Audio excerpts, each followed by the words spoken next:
আপনি বাপ আপনার ছেলেকে বলছেন, বাবা বলো তো দেখি সরেওতে অজগরটি আসছে তেরে, ছেলেকে ভয় দেখানোর দরকার নাই। আপনি আপনার ছেলেকে এগুলা কেন শিখাচ্ছেন?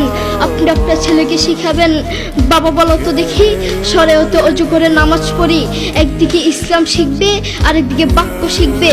আপনি আপনার ছেলেকে কিছু কবিতা শিখাচ্ছেন, বাবা বলো তো দেখি ওই দেখা যায় তাল গাছ, ওই আমাদের গা, ওইখানেতে বাস করে কানা বগিচা।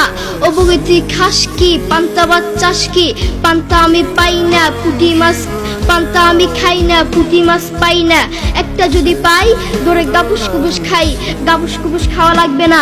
আপনি বলেন আপনার ছেলে এটা থেকে কি শিখলো? আপনি আপনার ছেলেকে এগুলা কেন শিখাচ্ছেন? আপনি আপনার ছেলেকে বলবেন, বাবা বলো তো দেখি ওই দেখা যায় কবর, ওই আমাদের ঘর, ওইখানেতে থাকতে হবে অনেকটা বছর।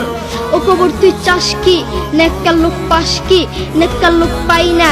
একটা যদি পাই ধরে জান্নাতে ঢুকে, ঠিক কিনা?